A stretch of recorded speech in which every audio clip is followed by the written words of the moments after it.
안녕하십니까. CJB 모닝와이드 수요일 아침에 인사드립니다. 오늘은 절기상 입춘입니다. 봄의 문턱인데 아직 봄이라고 하기엔 좀 이른 것 같죠.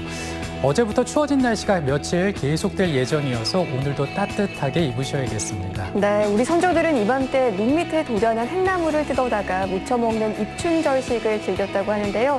오늘 상차림 고민되시는 분들 햇나물로 요리해 보시는 것도 좋겠습니다. 네, 날은 춥지만 마음만은 따뜻한 날이 됐으면 하고요. 곳곳에 눈이 내린 곳이 있습니다. 안전에도 신경을 써주시기 바랍니다. 그럼 뉴스 먼저 시작합니다. 농협에서 운영하는 전국 최대 규모의 음성축산물 공판장에서 이틀 새 13명의 확진자가 나왔습니다. 설을 앞두고 축산물 수급에 차질이 빚어지지 않을까 노심초사했는데 일단 시설은 정상화됐습니다. 안정은 기자입니다.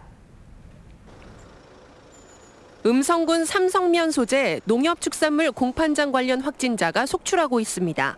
전날 2명의 초기 확진자가 발생하자 공판장 직원과 출입자 등 860여 명에 대한 전수검사에 들어갔고 확진자는 13명으로 늘었습니다. 확진자 가운데 12명은 중도매인이고 나머지 1명은 경매 작업협력업체 직원인 것으로 알려졌습니다.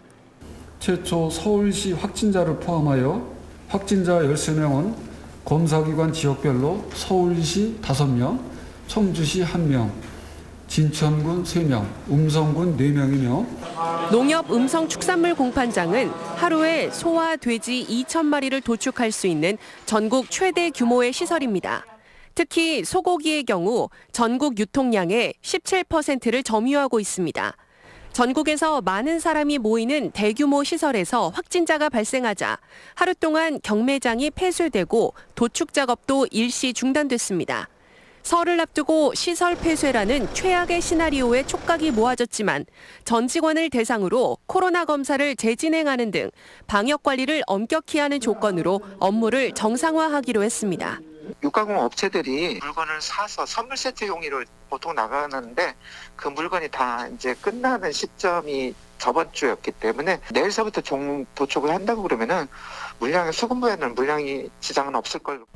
방역 당국은 확진자의 거주지와 동선이 다양한 데다 밀접 접촉자도 15명 확인돼 추가 확산 가능성에 대비하고 있습니다. CJB 뉴스 안정환입니다.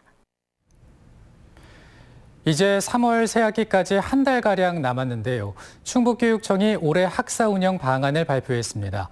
등교 수업을 확대하고 원격 수업을 하더라도 쌍방향으로 하라는 게 핵심 내용입니다. 진기훈 기자입니다. 먼저 육아 부담이 큰 어린 자녀들은 올해 학교 가는 날이 훨씬 많아질 걸로 보입니다. 유치원과 특수학교는 거리두기 2.5단계까지 전면 등교가 가능하고 초등학교 1, 2학년은 2단계까지 모두 등교할 수 있습니다. 3월엔 친구 사귐이 필요한 중1과 고1 학생들의 우선 등교가 권장되고 고3은 2.5단계까지 우선 등교가 원칙입니다. 초등 저학년 아이들을 되도록이면 학교 나오게 우선하겠다라고 하는 것은 아이들이 자기 주도성이나 기기 활용 능력이 아직은 떨어져서 원격 수업에 좀 서툴다. 고3 같은 경우에는 사실은 대입 전형 자료를 만들기 위해서 학력 격차를 줄이는 방안도 중점 추진됩니다. 먼저 초등학교에선 학교 상황에 따라 수업 내 협력 강사를 활용해 1교실 2교사 형태로 등교와 원격 수업에 상관없이 학습을 지원하게 됩니다. 초등학교 30곳에는 기초학력 전담 교사를 지원해 학습 결손을 막는다는 계획입니다. 원격 수업 시 쌍방향 수업도 50% 이상이 권장됩니다. 학교에서 동영상 학습 자료만 올려두고 학생들이 알아서 듣도록 하는 방식이 학력 격차를 유발한다는 지적 때문입니다. 이에 따라 시범 운영 중인 EBS 온라인 클래스 등 실시간 화상 수업 플랫폼을 오는 3월 전면 시행하고 원격 수업 시 피드백에 관한 교원 연수도 강화됩니다.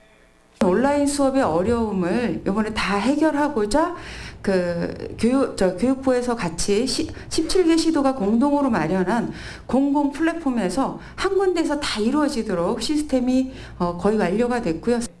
충북교육청은 학생들이 원격 수업을 받을 때도 급식만큼은 학교에 나와 먹을 수 있도록 하는 방안도 마련하기로 했습니다. CJB 뉴스 진기훈입니다. 고병원성 조류독감으로 닭과 오리의 사육 기반이 붕괴되고 농민들의 손실이 눈덩이처럼 커져가고 있는 가운데 기초자치단체의 재정 부담도 걱정입니다. 보상비와 별개로 살처분과 방역비는 온전히 지방정부가 부담하는데 그 돈이 정말 만만치 않다고 합니다. 신규식 기자가 보도합니다. 지난해 12월 11일 금항을 시작으로 감곡과 삼성, 그리고 대소와 생극까지 이번 겨울 들어 음성에서 발생한 5건의 고병원성 조류독감은 닭과 오리 주산지 전체에 펼쳐 있습니다. 이후 예방적 살처분까지 더해져 24개 농장 무려 230만 마리의 닭과 오리를 살처분했습니다. 가금류 사육 기반이 사실상 붕괴된 겁니다. 살처분 대상 면적이 36배가 증가를 했습니다. 이 부분에 대해서 농가의 불만이 많은 거고 또 일괄적으로 살처분을 함으로 인해서 사실 농가의 피해가 굉장히 많습니다. 일단 마리수만 계산하는 보상 기준 탓에 투자비와 기회 비용을 날린 농민들의 피해가 심각합니다. 여기에 닭과 오리, 그리고 계란값 상승으로 인해 소비자들이 떠안은 부담도 만만치 않습니다. 이런 가운데 지방정부 재정에도 경고등이 켜졌습니다. 중앙정부가 80%를 지원하는 보상비와는 별개로 방역과 살처분 비용은 100% 기초자치단체 음성군의 부담입니다. 재난수요 예비비가 35억 원이 편성이 돼 있는데 그중에서 지금 현재까지 25억 원을 지출하게 돼 있습니다. 그럴 경우 과연 우리 음성군이 어떻게 대응을 할지 정말 아주 어려운 상황입니다. 방역 책임을 묻는 것으로 보이는 징벌적 성격의 비용은 음성군이 올 한 해 사용할 재난대응 예비비의 70%를 넘어섰습니다. CJB 뉴스 신규식입니다. 청주시가 스티커를 따로 부착할 필요 없이 모바일 앱으로 대형 생활 폐기물 배출을 신청할 수 있는 서비스를 시작했습니다. 혼자 운반 힘든 물건은 도움을 요청할 수 있고 또 쓸만한 물건은 중고로 팔 수도 있습니다. 조용관 기자입니다. 청주시 금천동의 한 아파트 내 쓰레기장입니다. 청소기며 침대 매트리스, 가구 등의 스티커가 붙어 있습니다. 시청 홈페이지나 주민센터에서 구입한 대형 생활 폐기물 수거 신고 필증입니다. 하지만 이젠 모바일 앱을 통해 배출 신청을 간편하게 할 수 있습니다. 버릴 물건이나 수거 장소를 휴대폰으로 촬영해 배출 비용을 확인하고 신용카드로 결제하면 됩니다. PC를 통해서 스티커를 빼가지고 그 대형 폐기물에 붙여가지고서 그런 점이 가장 불편했는데 앱이 도입되니까 그런 거 없이 그냥 사진만 찍어서 결제만 하면 되니까. 청주시가 전국 14번째로 도입한 모바일 앱 빼기에는 2가지 기능이 더 있습니다. 혼자 움직이기 힘든 물건은 유료 운반 서비스를 요청할 수 있습니다. 또 쓸만한 물건은 돈을 받고 팔 수가 있습니다. 중고 물품을 적당한 가격에 내놓으면 전문 재활용 업체가 매입하는 겁니다. 재활용률을 높여 버려진 데 따른 환경 파괴도 줄일 것으로 보입니다. 앱이 활성화되면 그 중고하는 업체도 많이 가입을 해서 그 재활용할 수 있도록 하고 개인도 앞으로 살 수 있도록 개발할 예정입니다. 청주에서는 지난해 하루 59톤의 대형 생활 폐기물이 버려졌습니다. CJB 뉴스 조용광입니다.